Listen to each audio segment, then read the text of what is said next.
Good morning, everybody. Welcome to our management conference.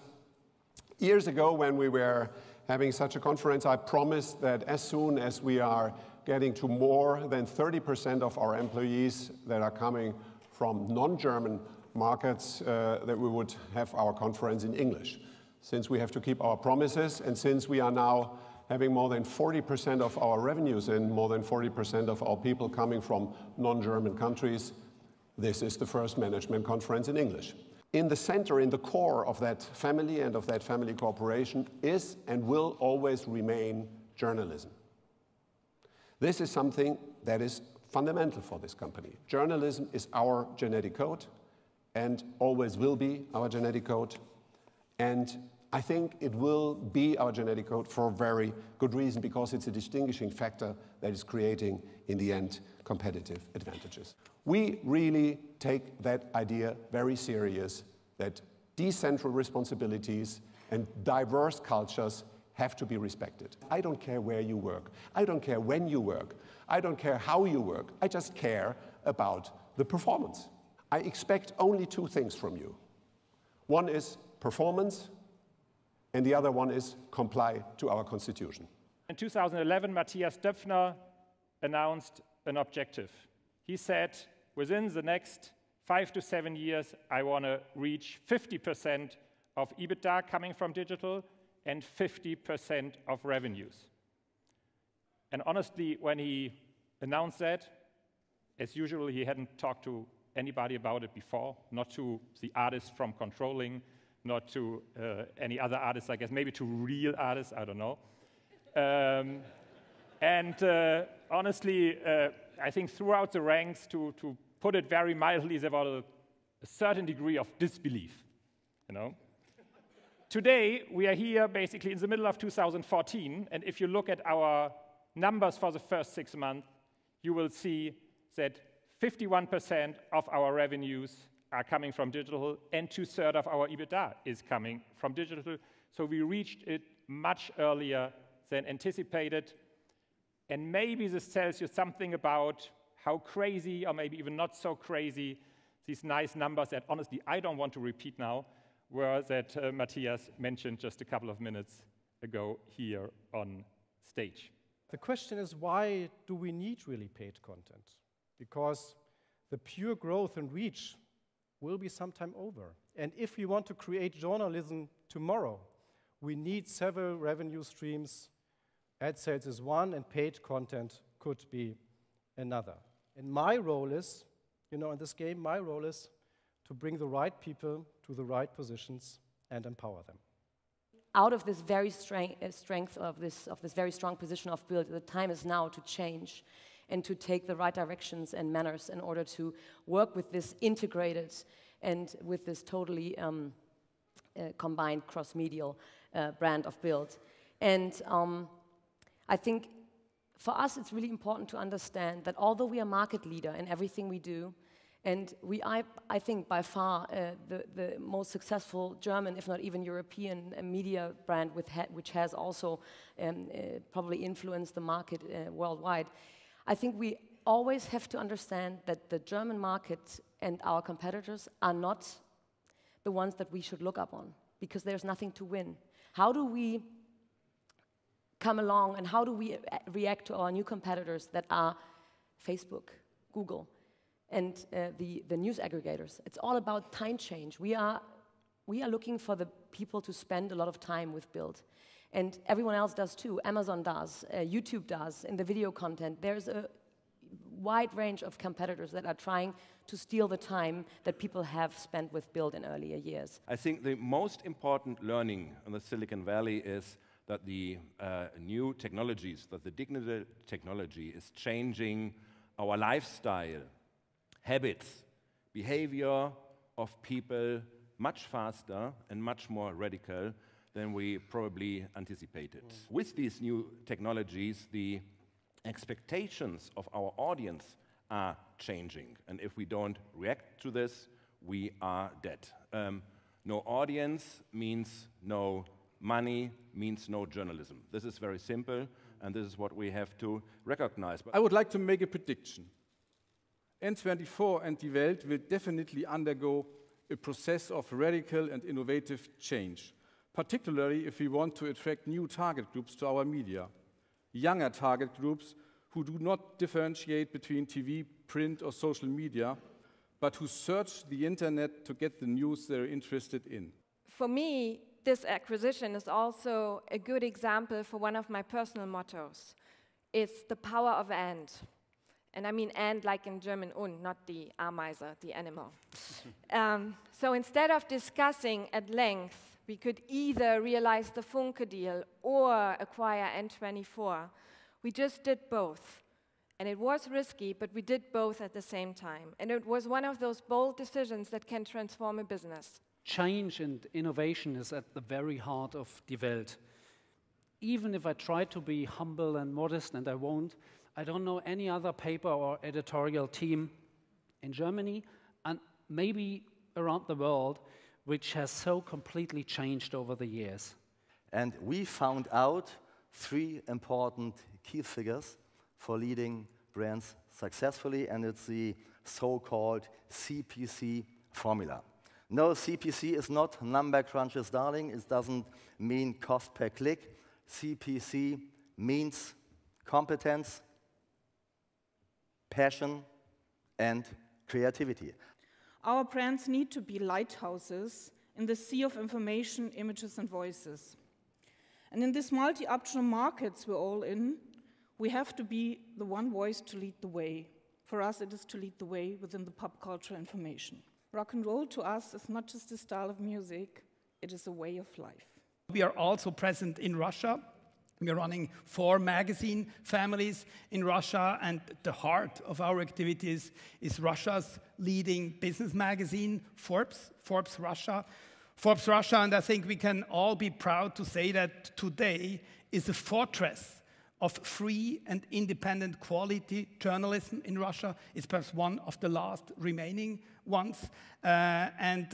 Forbes reflects very well what Mathias said this morning, that with our journalistic work, if we want, we can make a difference and we can make a change. And that's what Forbes is doing. Our mission at Ringier Axel Springer is to be the leading digital publishers in each of our markets in Central Eastern Europe.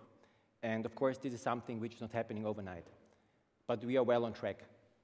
Today, we have some 35% of our revenues generated in digital, coming from 3% when we initiated the joint venture. And in terms of digital EBITDA share, it's even higher. It's more than 50% today. So our focus has significantly shifted to digital in the meantime. Now, with the new management structure in Poland, joint management, I'm pretty sure that we will be able to take the best out of 2 worlds and build really an ultimate winning formula for the future. My lesson for all this was we have to stick to our brand. We have to stick to our identity. That means we focus on people, not on figures. We create our own stories. We stay away from the daily ups and downs of the internet because we are a background magazine. We dig deep, we write well, we deliver the best pictures, and we take a clear pro-capitalism stance, which is also very important nowadays, I think. We want to become as good in early stage and startups as we are today in later stage. Axel Springer has founded this company as a startup company. Axel Springer has launched all of its major magazines and newspapers, BILD, Hör zu, Hamburger Abendblatt. He also has made great acquisitions, mainly in Berlin, but at the heart, this company is a startup company, and we should be in a successful reenacting this in the next 3 to 5 years. But how is the digital ecosystem actually changing? Well, for us, it's expanding. It's expanding in the sense that if you look at something like mobile, by its very definition, it is now no longer tied to a desktop machine. It is anywhere and everywhere. We're looking at how we can drive online traffic users to offline opportunities. What are the key success factors of this newsletter? I think there are three key success factors. The first one is the short format. The newsletter, I wanted it to be read in less than 1 minute. You know, for me, it was like drinking an espresso in the morning. It had to be short and intense. The second thing is design. We have an illustrator. She's one of the founding partners of the company. And on each newsletter, she hand-drew an illustration. And the last thing, it's the tone. At My Little Paris, we love the words. We can discuss during 1 hour to say, should we put this word or this word in this article? And we don't care about Google rules, so we just write as we want to write. Google has the power to take away 80% of your traffic overnight, and it has done so repeatedly for all of our countries. Yes, it does feel good to have Axel Springer in the back when you're trying to bully, when you're trying to piss off Google. So far, we have been able to recover, at least partly from that. But since this has been going on for years, we decided to challenge Google legally as well. I can really say that over the past years, the notion of going to the US has always been my biggest dream. Why? Because for our business model, there was not really an equivalent. It's a European innovation. Unlike most of the times, we didn't copy an American role model. There was still white space in the US. And I would have never forgiven myself if some American entrepreneur came around to copy our business model before we did to try in the US. Müffelmann, get the fuck out of my fucking office. I can't fucking hear this more. I'm fucking tired of it. The internet is fucking killing my business. This was a discussion I had around 12 years ago with Mr. Kai E. Sattelmeier. With classifieds, it's a different case. If you just take a normal individual, what is the biggest source of income? It's the job. What is the biggest expenditure position? It's for housing. What is the second biggest expenditure position? It's for cars. And what does online classified do? They bring together offers and demands for housing, for jobs, and for cars. And they're serving a fundamental need of normal individuals. And that has been the case 10 years ago, it's the case now, and it will be the case also in 10 years. Whether it's in Germany, in Israel, in the UK, or in the United States. This is the Hamburger Abendblatt from August 28th, Saturday edition, 2004, 10 years ago, 160 pages. It was rainy that day in Hamburg, as often, and most people got it wet because it didn't fit into the mailbox. This is the Hamburger Abendblatt from last weekend, around 60 pages. So, Kai E. Sattelmeier was right. The internet killed his fucking business. But we transformed and created a great new business in the online space with online classifieds. Everybody in the organization, from the salesperson on the ground till the board of directors, they all share the same understanding. They all share the same strategy. And if you don't get people aligned on your strategy, and it's not only a PowerPoint presentation, you have to live it in the DNA, you may have problems to align your business and be successful. I find it remarkable that my job as a CEO is very similar to my job as a father. So as a CEO, I have a company, a mid-sized company, challenging, need to bring the revenue, especially to Axel Springer and to Andreas. We need to make the revenue. But we also have the right infrastructure and the right organization to have the organization ready for the future.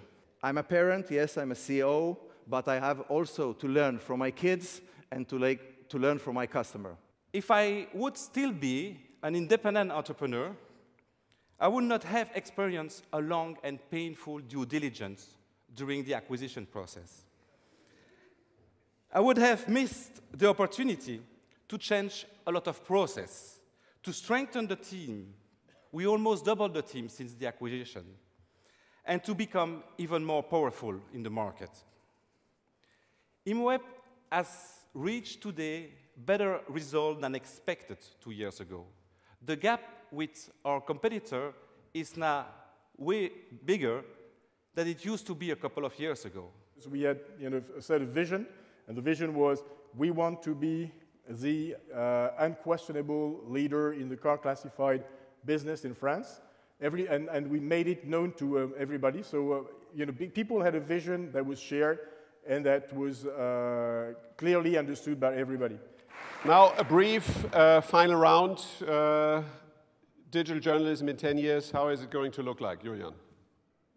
Well, I think it will be in real time. It will be moving images, and it will be consumed on devices we don't really see anymore. So something like a lens on the eye, something like that. And it will be live and in real time. So it will be very fast.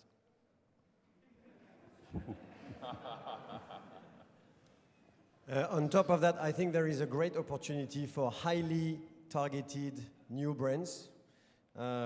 Because by definition, with the internet, lots of costs get erased.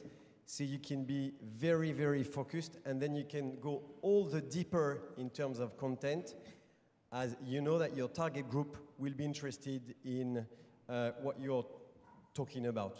I have no idea, because 10 years ago, I didn't have You have a any. wish? If you have, No, I don't have a vision either, but I know that the right words and the right place will count, and I know that research will count, and that an independent and free press will count.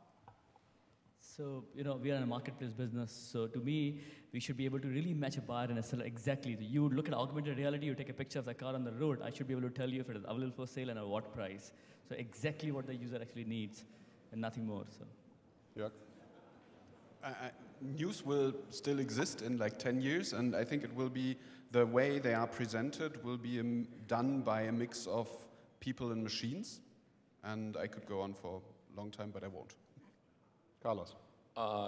Three quick things. I think what Julian said about devices is important. I think it'll be closer in many cases to a video game, and I think things like Oculus Rift and Google Glasses, to the extent that you want to think about those as maybe not video games, but as more consumer-oriented, not just convenient, but entertaining. I think that'll be a meaningful part of it. Number two, I think that universities may become more involved in the creation. I think you were right about the value of really thoughtful commentary, and I think many professors and graduate students have interesting things to share, and I think they will increasingly have an opportunity. And then number three, I obviously believe that there will be several large new brands that haven't existed before, and of course we hope that Ozzy is one of them. Thank you very much for discussing with us. If we go home and you talk tomorrow to your people and they ask you what happened on the management meeting, I don't know what you tell them. You can tell them whatever you want. Just for me, the three most important conclusions I just want to summarize briefly is, one, we are a family company and not a holding. Second, we are a publishing company, and that means journalism is the heart of our company, and that means we are driven by values, and the three main values that we defend is freedom, democracy, and human rights. And I think that's a great thing to defend, and you can be proud of. And if any competitors tell you you are working on the sinister side of reactionary forces, don't believe them. This is true innovation and progressiveness that is happening here, and we are the good guys, not the bad guys. And the third conclusion is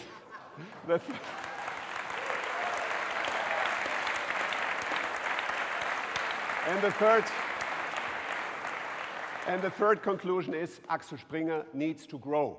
And because we want to grow, and because the CEO has this dream of 10 billion market cap, you have to come up with big ideas. And although we are down to earth and remain very reasonable and prudent, we need big ideas. So ask your people to come up with great innovative ideas that are going to grow the company to a dimension that it deserves.